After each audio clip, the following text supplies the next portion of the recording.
শুভ দুপুর সবাইকে। কেমন আছেন? আশা করি সবাই অনেক ভালো আছেন, আমিও ভালো আছি। তো আজকে রান্না করব এই যে বাইতে শাক।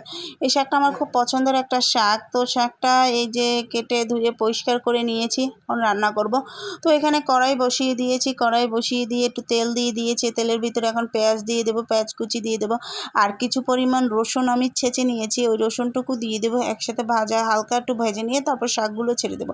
তো আমি যখন ঢাকা বেড়াতে যেতাম, আমার দিদাই দেখতাম এই শাকটা রান্না করতো, এবং দিদার শাকের রান্নার আসলে তুলনা হয় না। মানে সেই শাক রান্নার স্বাদ আমি আমার মার হাতেও খেতে পাই না। দিদা যেভাবে রান্না করতো সেই স্বাদটা আমি অন্য কোথাও আর পাই না। যাই হোক, দিদা যেভাবে রান্না করতো সেই প্রসেসিংয়েই আমি আজকে রান্না করলাম রসুন পেঁয়াজ দিয়ে। তো এখানে এই যে শাকটাকে এখন একটু ভালো করে তেলে ভেজে নেব। তেলে ভেজে নিয়ে তারপর আমি এটাকে দিয়ে দেবো।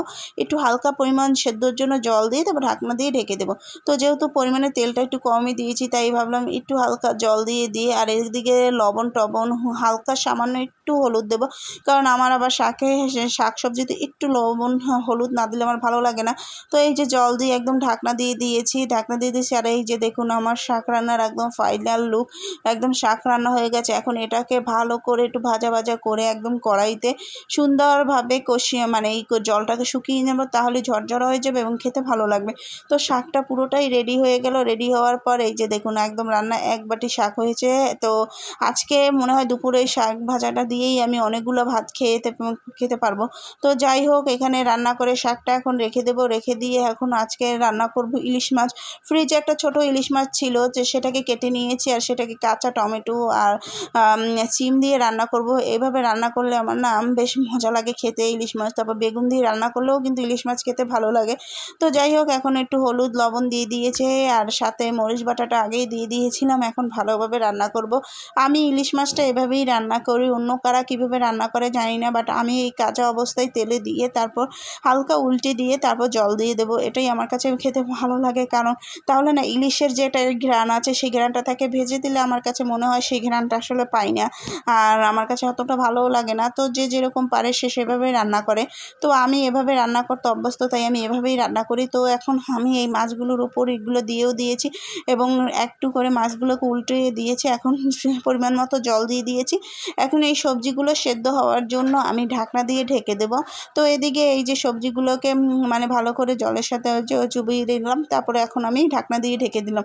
তো এটাকে রেখে ছেলেকে গিয়েছিলাম স্নান করাতে, প্রায় 12টার মতো বেজে গেছে। তো ওদেরকে স্নান করিয়ে তারপর আমি আসলাম। আবার এসে দেখি আমার কিন্তু ঝোল একদম কমপ্লিট হয়ে গেছে, এবং আমার সবজি তরকারি সব কিন্তু একদম নরম হয়ে গেছে, সেদ্ধ হয়ে গেছে। তাই ভাবলাম এতটুকু ঝোলই রাখি, ঝোল আর কমাবো না।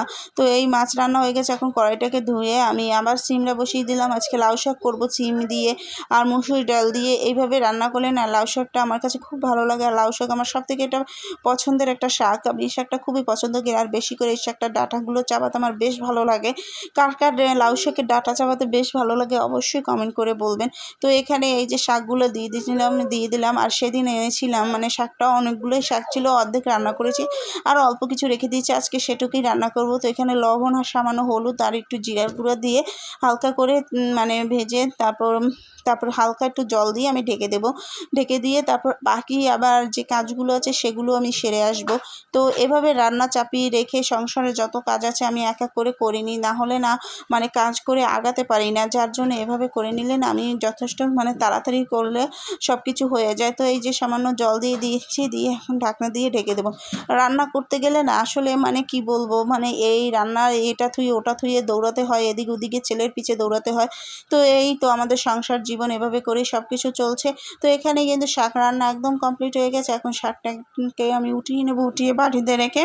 তো আজকের মতো রান্না আমার একদম কমপ্লিট। আজকের মতো রান্না এই পর্যন্ত। ভালো থাকবেন সবাই, টাটা।